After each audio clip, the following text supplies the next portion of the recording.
There, that's better. Look. Oh, it's nice, yes. Don't want too bright, but I think that's good. Yes. Is it time? Oh, there, now it's like louder. Hi! We're red, white, and blue. They're not there yet. It must be not 1:30. Is it 1:30? Any second now. Tra-la-la. I told you I was coming back today.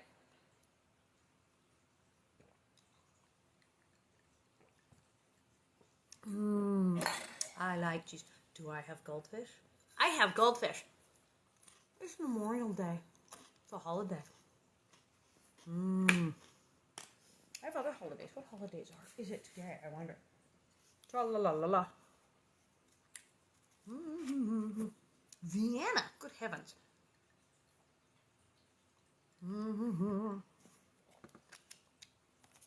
Alrighty. Wow. Where are we? Wine Day. It's National Wine Day. It is. It's National Wine Day. It's National Missing Children's Day. Very important. National Tap Dance Day. National Brown Bagget Day. Be sure to put a small baggie of goldfish into your brown bag. Towel Day. It's Towel Day. Don't forget your towel. It is very important to always know where your towel is. Yes. Hitchhiker's Guide. We know this. And National Memorial Day. Hello. It's Memorial Day. And that's not the same as Veterans Day. Because like Veterans Day, that would be my Uncle Beach, who was in World War II, or my father-in-law, who was in World War II. But they made it back. So Memorial Day is for the people who did not. The people who made the ultimate sacrifice. So there you are. Hence, I am in red, white, and blue.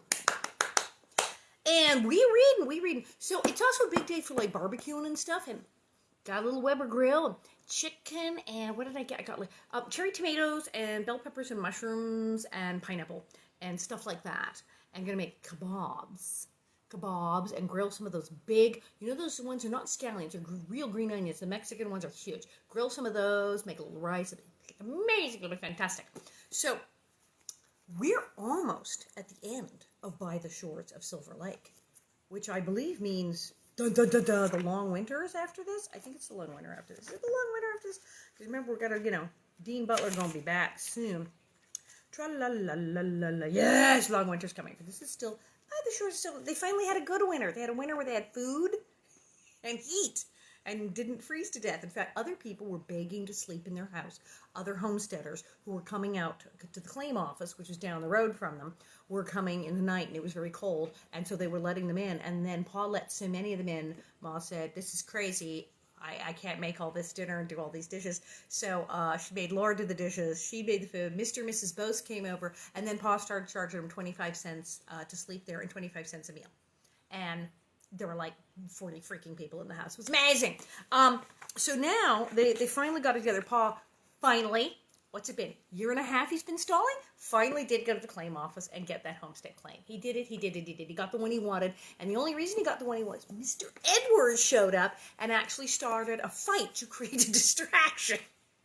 So Pa could run in and get his claim. Because that's the kind of guy he was. And see, that's why we kept that character in the series. Some of these people didn't make it, but yeah, he did. And now it's chapter, what are we at here? Good heavens, 26, The Building Boom.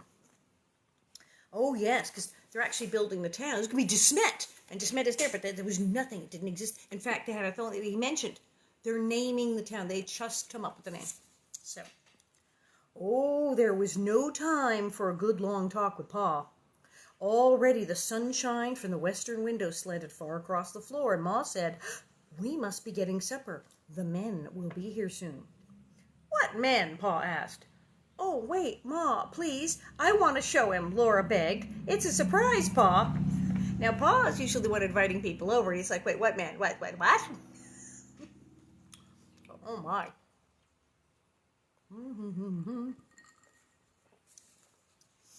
I want to show him. It's a surprise, Pa. She hurried into the pantry, and from the almost empty sack of beans where it was hidden, she pulled out the little sack full of money. "Look, Pa, look." Pa felt the little sack in amazement.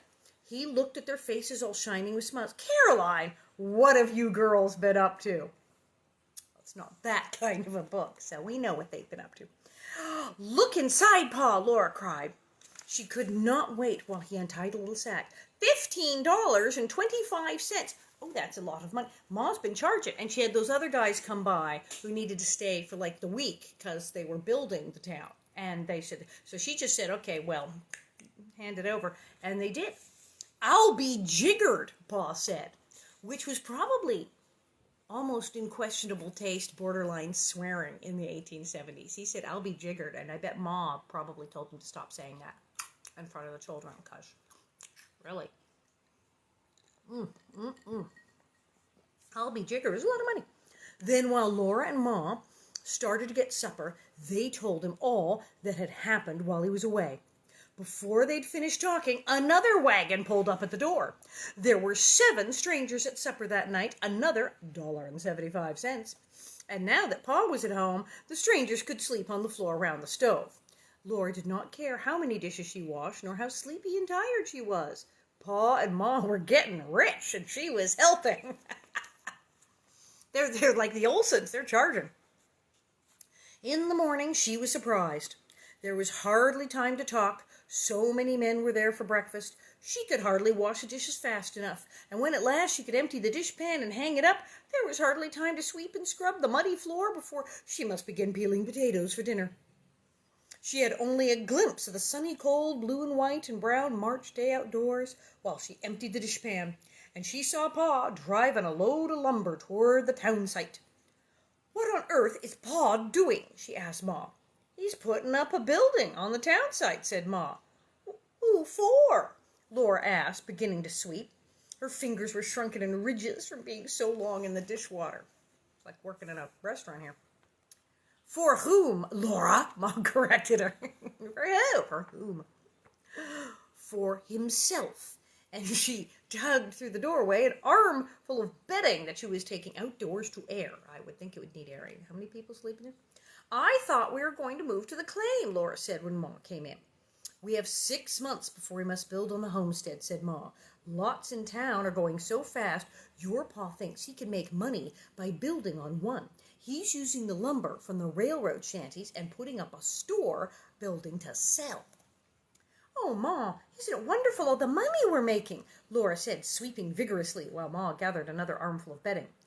Draw the broom, Laura, don't flip it. That raises the dust, said Ma. Yes, but we mustn't count chickens before they're hatched. She's very smart. She's telling her how to sweep a floor. Because Laura was sweeping the way many of us city girls sweep. Those of us who grew up watching too many cartoons, if you weren't taught to sweep a floor when you were a little kid, you went to the cartoons. They just went like, you have to sweep correctly, draw the broom. I'm always right. They're making money here. Now, notice, Pa was not really the greatest farmer. You notice when it was a farm and he needed to grow wheat or corn or anything, they were starving to death. And anyway, all of his farm ideas, prairie fires, locust blizzards, and generally just terrible farming abilities didn't work out. But now they're running kind of like a little hotel action, a little bed and breakfast on the side. And he's going into town. They're going to have a store. I betcha they are going to become somewhat financially solvent. Already, they moved to the railroad place with his other people and got moved in the surveyor's house. And they did way better. They suddenly had food and heat and everything went well. When the Ingalls tried to do that, it's just us against the world. Well, we can do it by ourselves with no other people around. Hey, there's nobody around, just us and the farm. They almost died. It went terribly because there was no one around. So when there was a fire or they got sick, like malaria, things went really badly for them. But now here they are, and things are going much better because they're actually in a town and doing other things like selling stuff and having a store. So she's going to teach her to sweep and don't count chickens before they are hatched. A very old expression. That week, the house filled with steady boarders, men who were building houses on the town site or on their homestead claims. From dawn until far into the night, Ma and Laura hardly had time to catch their breath. All day long, there was a racket of wagons passing. Teamsters were hauling lumber from Brookins as fast as they could, and yellow skeletons of buildings rose every day. Already, you could see Main Street growing up from one muddy ground along the railroad grade. Every night, beds covered the floor of the big room of the lean-to. Pa slept on the floor with the boarders so that Mary and Laura and Carrie could move into the bedroom with Ma and Grace. And more boarders' beds covered the whole floor of the attic. Oh, they gave it, instead of locking little girls in the attic, that little wood slant there, since Pa is there to protect them, they're like, okay, fine, just guys can sleep in the attic, the girls can sleep in the bedroom like normal people. So that's better. The supplies were all gone, and now Ma had to buy flour and salt and beans and meat and cornmeal. So she did not make so much money. I was going to say, they run out of food. They're going to have to buy, and then they need more dishes. They seriously need to buy more dishes because Laura's trying to wash them between shifts. And going to have to spring for dishes. Supplies cost 3 and 4 times as much as they cost in Minnesota, she said, because the railroad and the teamsters charged so much for the hauling. The roads were so muddy that the teamsters could not haul large loads. Anyway, she made a few cents profit on every meal, and any little bit they could earn was better than nothing. Well, exactly. So there you go. City life, on the one hand, you can make more money. On the downside, your overhead is higher because things are going to cost more there out on the claim and the shanty with all these people. Things cost more in New York, but you get higher wages, but way higher expenses. It all kind of balances out. Terrible, terrible, terrible. Well, Laura did wish she could get time to see the building that Paul was putting up. She wished she could talk to him about the building, but he ate with the boarders and hurried away with them. There was no time for talking now. She likes hanging out with Paul. She does, yeah.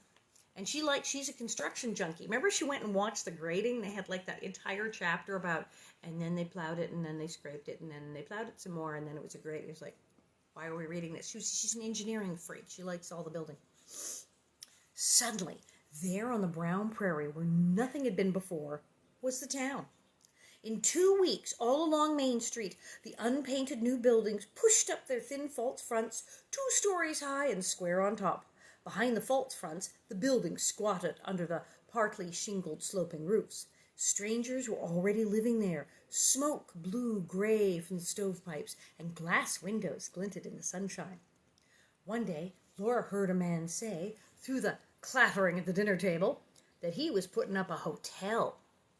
He had got in the night before with a load of lumber hauled from Brookins. His wife was coming out on the next load.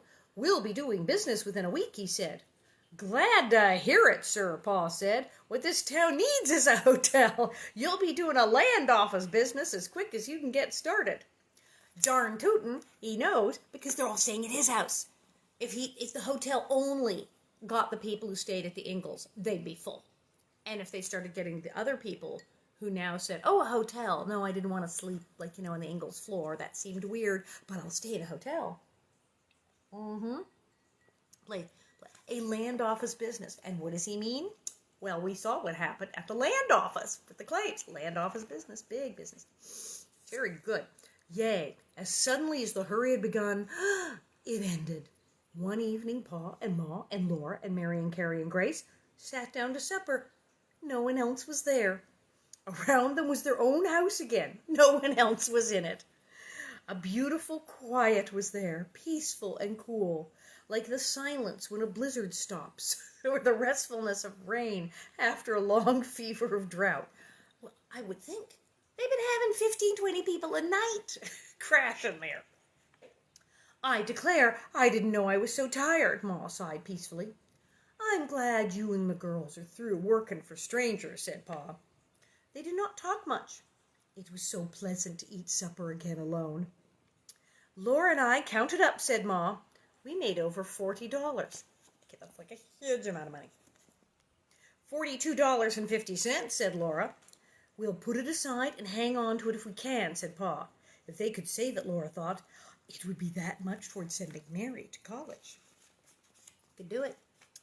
I expect the surveyors to show up any day now, Pa went on. Better be ready to move so I can turn over this house to them. We can live in town till I can sell the building. Very well, Charles. We'll wash the bedding tomorrow and start getting ready to pack. She hates to move, but she loves to pack. Have you noticed that? I know people like that. I kind of have that. I like to move, and I like to pack. She loves to pack. She's like, no, Charles, I don't want to move. But as soon as he says they're going, she's like, pack it! She's like, on it. Next day, Laura helped to wash all the quilts and blankets. She was glad to lug the loaded basket out to the clothesline in the sweet, chilly March weather. Teamsters' wagons were slowly pulling along the muddy road toward the west. Only an edging of ice remained around the shores of Silver Lake and among the dead slough grass. The lake water was blue as the sky, and far away in the shimmering sky, an arrow of tiny black dots came up from the south. Faintly, from far away, came the wild, lonely sound of wild geese calling. The geese are back. Pa came hurrying up to the house. First spring flock of geese is in sight, he said. How about roast goose for dinner? He hurried away with his gun. Man, the geese aren't there 5 minutes. He's going to go kill one. Oh, they're good eating, good eating. Oh, man, it will be good, Mary said. Roast goose with sage stuffing. Won't you like that, Laura? No, and you know I don't, Laura answered. You know I don't like sage. We'll have onion in the stuffing. But I don't like onion, Mary said crossly. I want sage. Are these girls seriously fighting about what to put in the stuffing? I'm appalled. Laura sat back on her heels where she was scrubbing the floor. I don't care if you do. We won't have it. I guess I can have what I want sometime. What has gotten into these girls? They're having a fit here. Why, girls, Ma said astonished. Are you quarreling? I want sage, Mary insisted. And I want onions, Laura cried. Girls, Ma said in distress. I can't think what's got into you. And I never heard anything so silly. You both know we have no sage nor onion either. We haven't got any, you nitwits, and you're fighting. The door opened and Pa came in. Soberly, he put his gun in its place. Not a goose within gunshot, he said. The whole flock rose when it came to Silver Lake and kept on going north. They must have seen the new buildings and heard the noise. Looks like hunting's going to be slim around here from now on. Now, this is an illustration, see, the end that chapter there, of Ma having just said, not counting the chickens until they're hatched. In this case, one might say, do not count one's goose until it is shot. So here was Pa going out, doesn't even have a goose. He's saying he's gonna shoot a goose. But there's a lot of noise in the town, and maybe the goose is staying, maybe the goose is going, we don't know. And he doesn't. And then Laura and Mary go, I want sage dressing, I want onion, I want sage, I want onion. And Ma's like, we don't even have any. We don't even have any sage or onion. We ain't fight about something we don't even have in a house. Terrible. Terrible. And then Pa comes in and goes, yeah, you got no goose neither. Now, personally, being a huge fan of turkey stuffing, sage and onions, celery, massive amounts of sage, also parsley, and many other spices. That's what you put in stuffing. You put all of that. That's sage ready to all. And my husband makes this stuffing for turkey, where he makes this Sicilian stuffing, and it's got the giblets all cooked up in butter and garlic, and some scallions and stuff. And then it also has pine nuts and currants and pine nuts, and tons of onions and celery and parsley, and lots of garlic, and lots of oregano and whatnot. And it's actually an Italian Sicilian stuffing, and it's fantastic. So yeah, the idea of only onions or only sage in your dressing, I'm like, I could never do such a thing. Well, I'm going to argue you're in luck, because what the heck, I'm going to read Living in Town, because they moved to town. Which is crazy, because they're always all this country stuff in it. They're moving into the rail town that's been built that isn't DeSmet yet. They're going to claim it's going to be DeSmet. And that's going to be a bustling city compared to everywhere they've lived. Living in town, all around the unfinished little town, the endless prairie lay greening in the sunshine, for new grass was starting everywhere. Silver Lake was blue, and the large white clouds in the sky were mirrored in the clear water. Slowly, Laura and Carrie walked on either side of Mary toward the town. Behind them came the loaded wagon, Pa and Ma and Grace riding in it, and the cow, Ellen, tied behind. They were all moving to Pa's building in town. The surveyors had come back. Mr. and Mrs. Boast were gone to their claim. There was nowhere to live except in Pa's unfinished building, and in all the hustle and bustle and busyness of the town, there was no one that Laura knew. She did not feel all alone and happy on the prairie now. she felt lonely and scared. The town's being there made the difference. Men were busily working on the new building all up and down Main Street. Shavings and sawdust and ends of boards were scattered on the muddy and trampled young grass in the street, and wheels had cut deep ruts through it.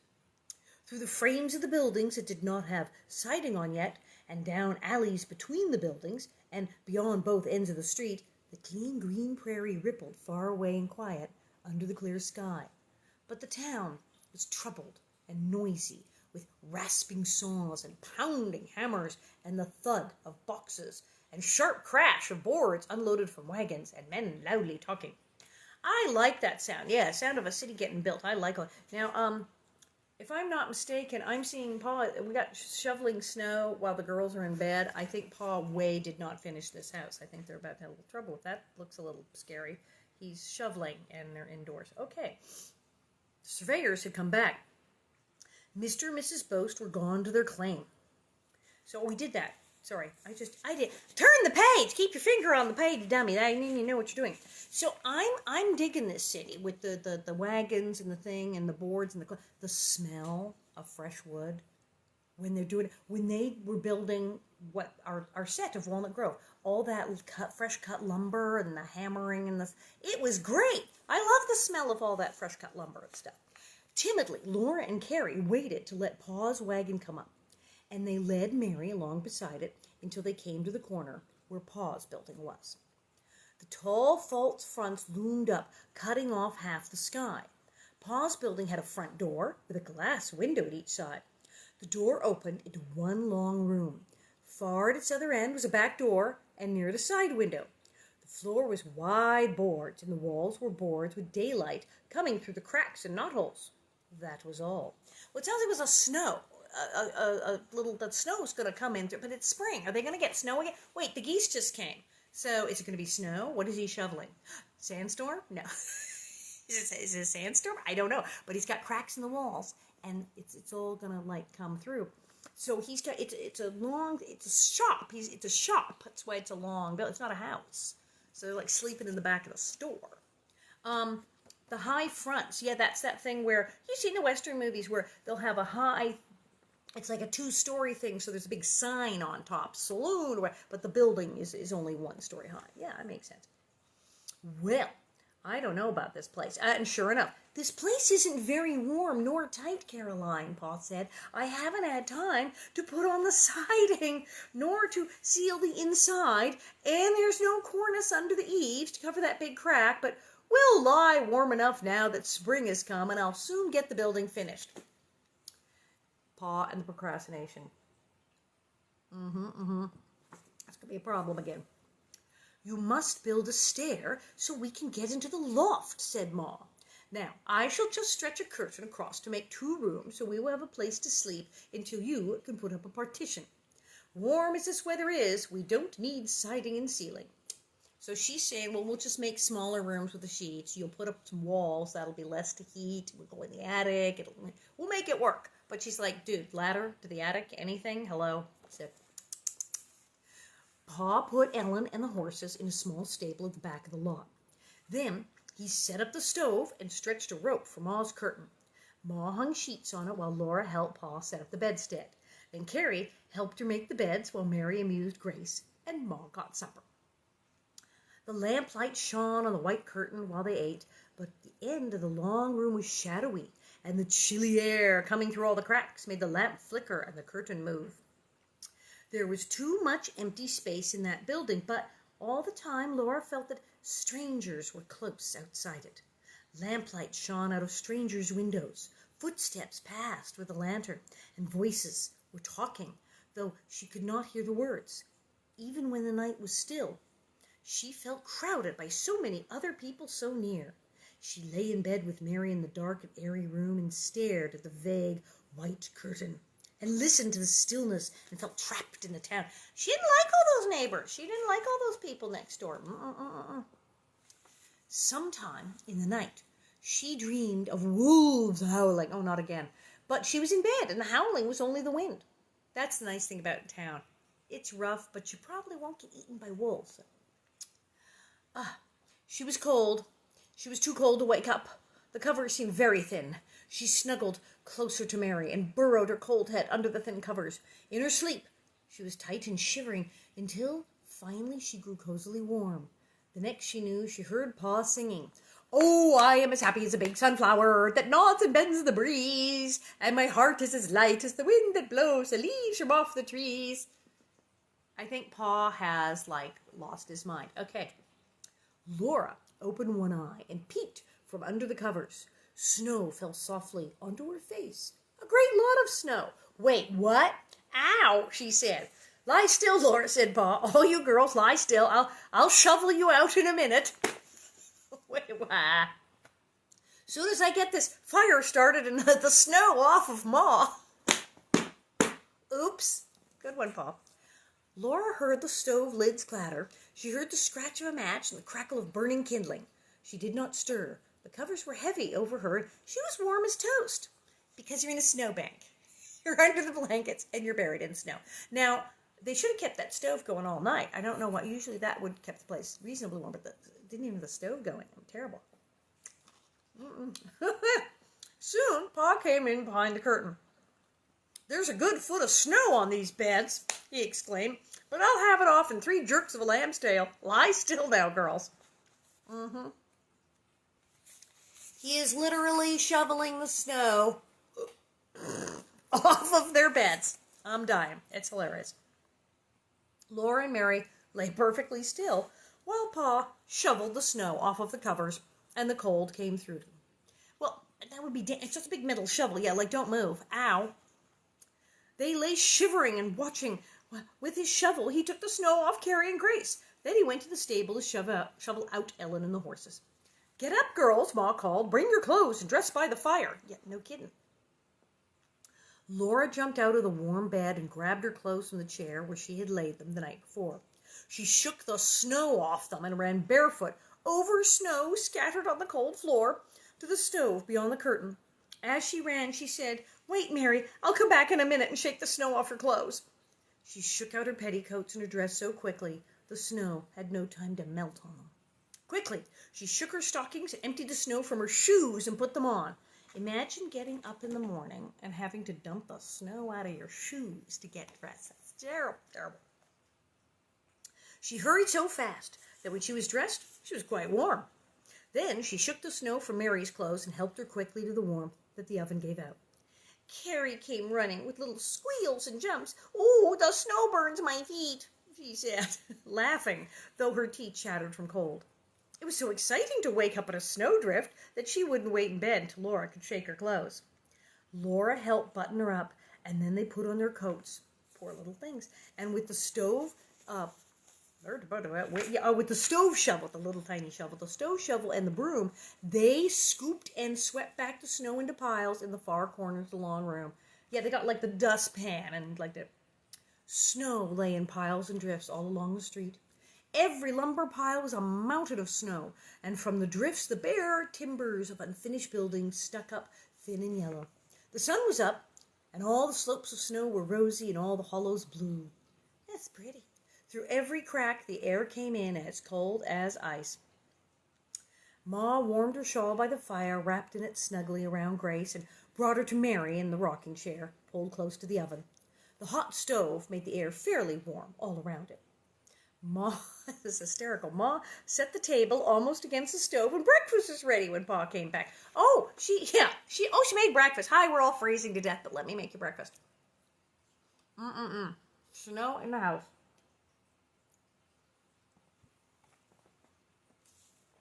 Terrible, terrible, terrible. Okay, so she makes breakfast.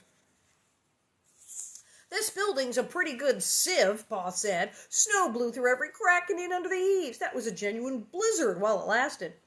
"To think we went all winter without a blizzard, and now we get one in April," Ma marveled. "Lucky it struck in the night when folks were under cover," Pa said. "If it had hit in the daytime, somebody would have been lost and frozen, sure. Nobody looks for a blizzard at this time of year." "Well, the cold can't last long," Ma encouraged herself, "and April showers bring May flowers. Oh, what will an April blizzard bring?" "For one thing, a partition," said Pa. "I'll have a partition up to keep the heat around this stove before I'm a day older." And he did. So he built them a wall. Well, that's good of him. All day by the stove he sawed and hammered. Laura and Carrie helped hold the boards, and in Mary's lap Grace played with the shavings. The new partition made a little room with a stove and the table and the beds in it, and its window looking out at the green prairie covered with snow. Then Pa brought in some more snowy lumber and began sealing the walls. "I'll stop some of the cracks anyway," he said. All over the town there was sawing and hammering inside other buildings. Ma said, "I'm sorry for Mrs. Beardsley keeping a hotel while it's being built over her head." "That's what it takes to build up a country," said Pa. "Building over your head and under your feet, but building. We'd never get anything fixed to suit us if we waited for things to suit us before we started." We'd never get anything fixed to suit us if we waited for things to suit us before we started. Have you ever had snow in your house? Now, I grew up in California, so normally I would say no. But when I was a tiny baby, so sadly I do not remember this, but boy, my parents did. I was a very tiny baby, and we were in New York, and I could stand up in my crib. They told me that, and the window. Well, those New York blizzards. Oh yeah, New York blizzards are intense, and the wind in New York. Ooh, it's intense. It's crazy. So, I had a room. I had my own little nursery, and the window was open a crack, just that much. And my parents are sitting in the living room watching TV because late at night I've been supposedly asleep in bed a long time, and my mother said, "It's rather cold in here. I feel a draft. Heat's on." "Yeah," she says, "the window's shut." "Wow, it's really cold outside. It's a blizzard, but, well, good thing, we're in here in this fabulous apartment with real heat and everything. Gee, it's cold. Maybe we better check." And then they checked my room. They said, "Hope the baby's not cold. Maybe we'll put another blanket on her." And they went in my room, and it was freezing. The window was open, and the wind was blowing in. The whole apartment was cold. And yes, snow had been blowing in the window, and I was standing up in the crib going, "Ha, ha, ha!" I thought it was hilarious. There was snow in my crib, and next to the crib, a snowdrift. My mother said it was only maybe 2 foot high, but it was a pile of snow. There was a snowdrift in the middle of my room. It had just blown into a pile, and snow in the crib, and that I apparently was not. I thought it was hilarious that there was snow in my room, but they got me out and had to clean up. Yes, they had to shovel out my room. They said it only happened the once. They sealed that window up good and tight after that. But it can happen. If it is a driving wind in a blizzard and there's the tiniest crack, you have snow in your house. So, and the Ingalls had all the cracks in all the walls, and there was absolutely nothing blocking anything. So, yeah, they're lucky they didn't freeze to death. Terrible, terrible, terrible, terrible. But you never get anything fixed to suit us if we waited for things to suit us before we started. And it's true. That's makes sense. That's if you need to do something. It's like when people talk about waiting for something. I will be happy when. Well, I'll be happy when I'm 21, I'm 30, or I get married, or or get rich.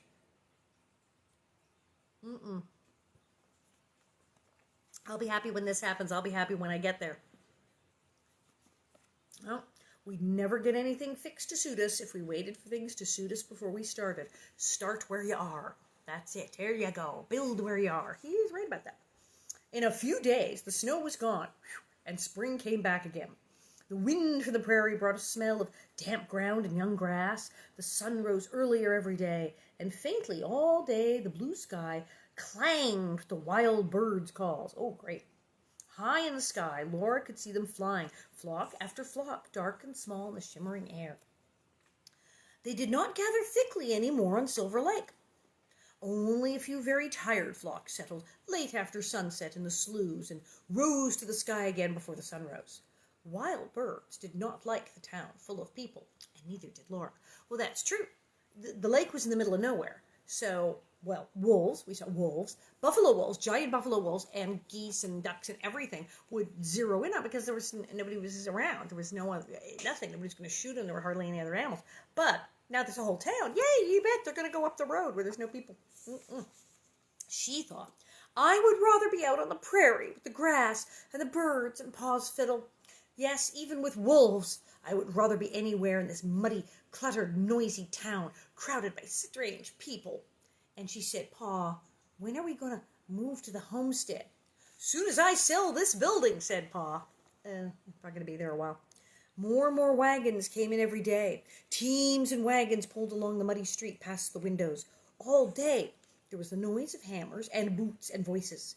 The shovel gangs were leveling the railroad grade. The teamsters were unloading the ties and steel rails.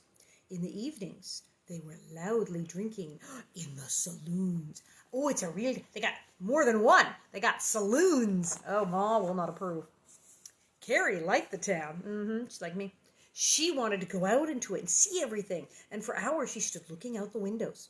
Sometimes Ma let her cross the street to visit two little girls who lived there, but oftener the little girls came to see her, for Ma did not like to let Carrie out of her sight, because she'll fall in a hole. I declare, Laura, you are so restless, you give me the fidgets, Ma said one day. You are going to teach school, so why not begin now? Don't you think it would be nice if you taught Carrie and Louisie and Annie every day? It would keep Carrie at home and be good for you all. Louisie and Annie must be the little girls from across the street. Laura did not think it would be nice. She did not want to do it at all. But she said obediently, yes, Ma. She thought she might as well try. So next morning, when Louisie and Annie, that's Louisie with a Z, by the way, Louisie and Annie came to play with Carrie and Laura told them they would have school. She seated them all in a row and set them a lesson to study in Ma's old primer. You study that for 15 minutes, she told them, and then I will hear you recite. These girls probably didn't know what 15 minutes was. You notice how Laura barely mentions like the month or the year? I mean, this girl's like, what? Like I have a watch, but it's 15 minutes. They looked at her with wide eyes, but they did not say anything. They put their heads together and studied while Laura sat in front of them. There never was such a long 15 minutes. At last, Laura heard their spelling lesson, and then she set them a lesson in arithmetic. Whenever they fidgeted, she told them they must sit still, and she made them raise their hands for permission to speak. You all did very nicely, I'm sure, Ma smiled in approval when at last it was time to get dinner. You may come every morning, and Laura will teach you. Tell your mother I shall step across the street this afternoon and tell her about our little school. Yes, ma'am, Louisie and Annie answered weakly. Goodbye, ma'am. Yeah, they're like, oh, yeah, I kind of want to go to school. With diligence and perseverance, Laura, I think you will be a very good teacher, Ma praised Laura. And Laura answered, thank you, Ma. She thought, I've got to be a teacher, so I might as well try hard to be a good one. Every morning, little brown-haired Annie and red-haired Louisie came more reluctantly. Every day, it was harder to teach them. They fidgeted so that Laura despaired of ever making them sit still, and she could not make them study. One day, they did not come. They just gave up. They're ditching. Perhaps they are too young to appreciate schooling, but I wonder at their mother, said Ma. Don't be discouraged, Laura, Mary said. Anyway, you have taught the first school in De Smet. I'm not discouraged, Laura said cheerfully. She was so glad to be free from teaching, she began to sing while she swept the floor. From the window, Carrie cried out, Look, Laura, something's happening. Maybe that's why they didn't come. Uh-oh. In front of the hotel, a crowd was gathering. More and more men came from all directions, and the sound of their voices was loud and excited. Laura remembered the payday crowd that had threatened Pa. In a minute, she saw Pa breaking through the crowd and coming home. He came in, looking sober. What do you say to moving out to the claim right away, Caroline? He asked. Okay. Pa's like, let's pack. No, everything's fine, but you may want to just, could you pack the wagon? Like now. Today? Pa asked. Oh, day after tomorrow, said Pa. It'll take me that long to put up a claim shanty. He's running out to build a house. He is running out to build a house. He's been stalling all this for a year and a half. Now he's like, pack. Get your pack, because I'm going to go build a house right now. What happened? What happened, Pa? What's really happened? Sit down, Charles, and tell me what is wrong, Ma said quietly. Pa sat down. There's been a murder. Ma's eyes opened wide, and she caught her breath. She said, Here? South of town, Pa got up.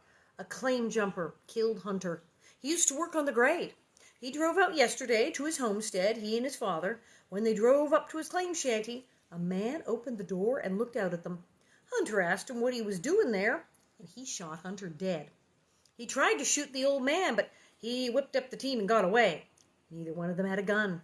The old man got to Mitchell and brought officers out this morning, and they arrested the fellow. Arrested him? Pa said furiously. Hanging's too good for him, if we'd only known in time. Pa's like, oh, heck with law and order. Sure, they brought in a sheriff to arrest him, but we could have hung him. And have 2 murders. Charles, Ma said. Well, yes, Ma's like, hangings.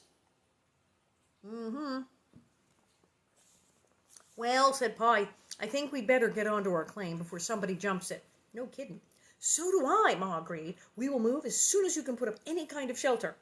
And then they can, sleep in snow again.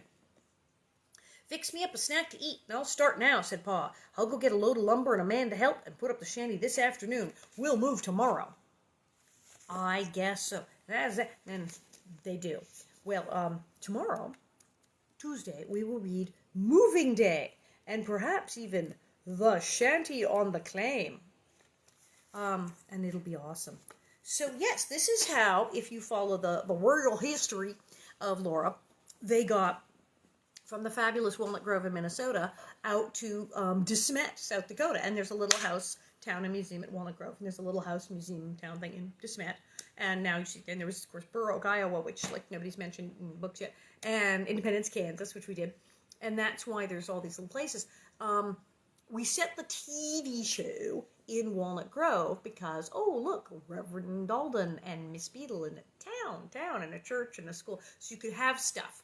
So that made it easier for the purposes of making a television series where you need a lot of townsfolk and episodes, and you need a place. And that way everyone can meet at the church and have big discussions in church where the reverend can say, here's what we're going to do, and you can have school so Laura can have a whole mess of children to interact with and have different plot lines. And of course, Plum Creek is the one that introduces Nellie Oleson.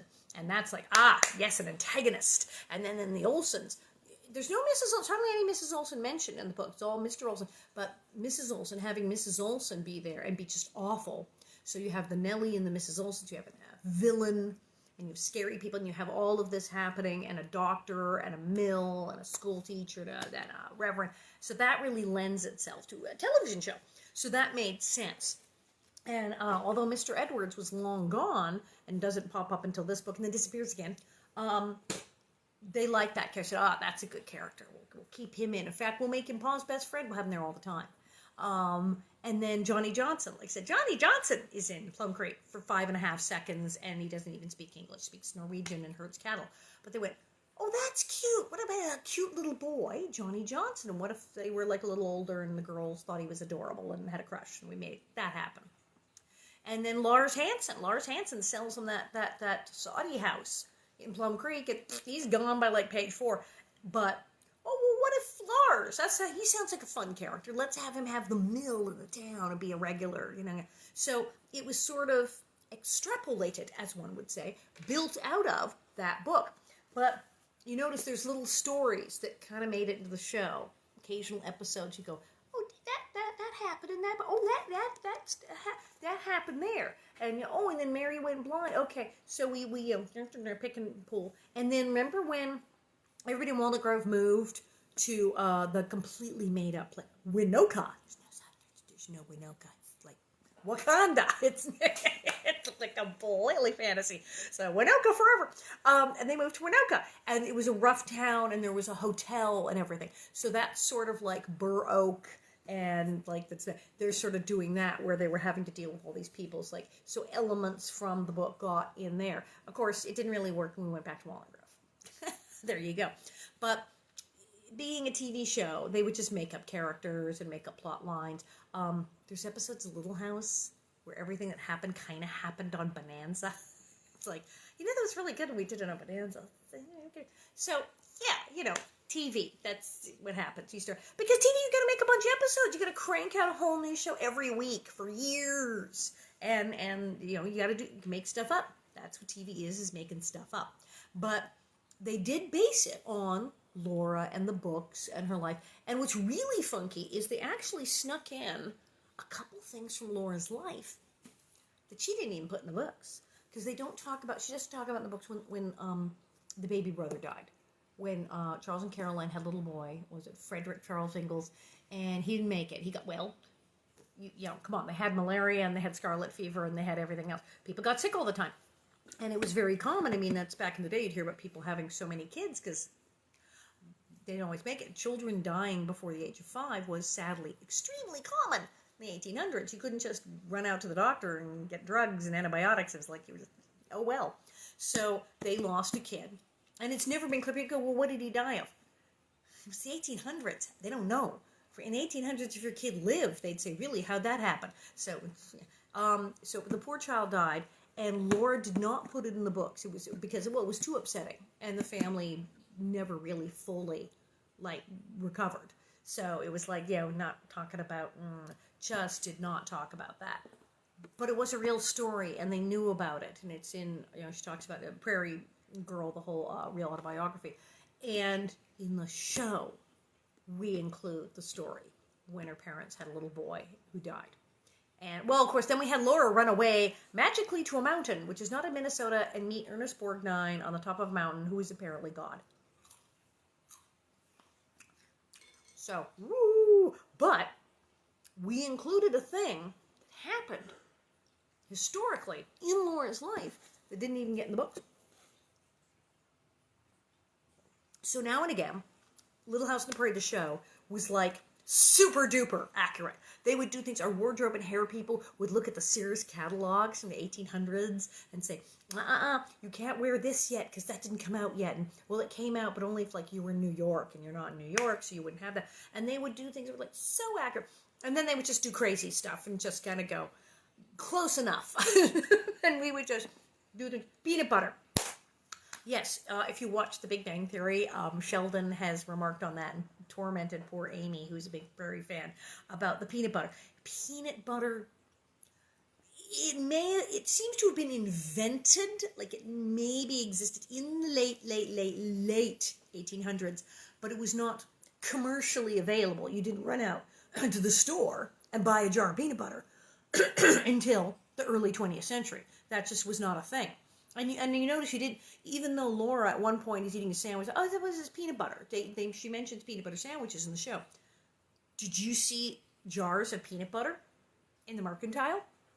No, because there wouldn't have been, because nobody was selling like jars of peanut butter. It had occurred to somebody somewhere to grind up peanuts and make peanut butter by then, but it had not occurred to anyone. They were not selling it in the stores. And you didn't see Ma, I gotta make the peanut butter. You didn't get the grinder. And where were they gotten peanuts? In Minnesota at that time. If they were in Georgia, and there's like peanuts growing everywhere, and they somehow were making their own peanut butter, but didn't happen. So yeah, so peanut butter, commercially available peanut butter sandwiches, totally not in the 1870s. Nope. Out in the middle of nowhere in Walnut Grove, Minnesota. Pretty much impossible. Maybe in a big city in like 1890 something. But there you go. So we did. We made stuff up like that all the time. We kind of went, that's close enough. And so people who are historically accurate do kind of look at the show. So did it get less accurate? Yes. We tried to be terribly accurate for like the first 2 or 3 years. We also were sort of following 100 years to the day. We had an episode called Centennial. And the Centennial, like as in 4th of July, Centennial, 100 years. And we had it air near the 4th of July in 1976 when it was the bicentennial. Brilliant. So we were trying to do in this 100 years to the day thing, and we tried to keep it, like I said, trying to sneak in parts of Laura's real life, and we did. We really did. Well, like the McGuffey readers, those gorgeous readers, those are real. You can still get them. You can go online right now and buy McGuffey readers. They exist, and they never change the cover art. So it looks exactly the same as the books Laura would have read at the time. So when we had those little books in school, totally accurate. We had real McGuffey readers that they would have used in school at that time, and they had just bought them the week before, and they looked the same. And we had the little pencils, we had the slates. But yeah, as time went on, we kind of went... So you had to watch us. So yeah, you had to watch. Yeah. So if you're watching Little House on the Prairie, you may notice things go, but that's not. But it's fun. What you do is, and this is why I support totally reading the books, watching the show, and reading the historical stuff. Sit down with the books. watch the show, read the books, and then go get Prairie Girl, Prairie Fires, any of the William Anderson books, the Bill Anderson books about the life of Laura Ingalls Wilder, any of the books they sell, if you go to the museums, Walnut Grove, Burr Oak, DeSmet, Mansfield, Missouri, they all have online stores, and they all have bazillions stacked this high of books about Laura's real life. So read the real history and compare to the books and go, oh, she left that out. Oh, she changed that. Oh, that's not right, where she actually fudges in the books. And then watch the show and watch us fudge it completely and compare. And you can see like, oh, that, and it's very, very, very educational. That's what I did. Harumph, harumph. So this is fun. When did I start doing this? I started doing this in March. Was it like March 20th? And it's now well into May. And I am still putting on bonnets and eating my goldfish. I'm reading the books. So much fun. So good. Yeah. People said, I still believe the characters, even when they're totally wearing nail polish on the show. I took my nail polish off every Sunday night. I totally did my nails on the... Ooh. But I would, when I had to go to work on Little House, it's like, I took off my nail polish. Well, this is so much fun. We'll do it again tomorrow. 1:30, it's good. And, yay. So tomorrow's Tuesday, and we'll do it again. And I'm going to grill some stuff. We're going to have like a little mini luau. I got the parasols for the drinks. I got the Hawaiian music. We got the pineapple. It'll be really silly. And wash your hands. Take care of each other. Got your little masks. I got all kinds of different color masks. Someone said they've got like Little House on the Prairie themed masks. I'm like, so yeah, stay safe. Take care of yourself. Don't get sick. No, it's not good. It's not good. I got friends who got sick. It's very bad. It's very bad. So stay healthy. Wash your hands. Take care of each other. Fire up the grill. Get some charcoal and throw in a burger or a dog. And absolutely. And if you had relatives or you knew someone, a family member who did give their life in one of the many wars, well, today is the day to remember them and get out their pictures and talk about them and the sacrifice they made. So there you are. And see you tomorrow. Blah!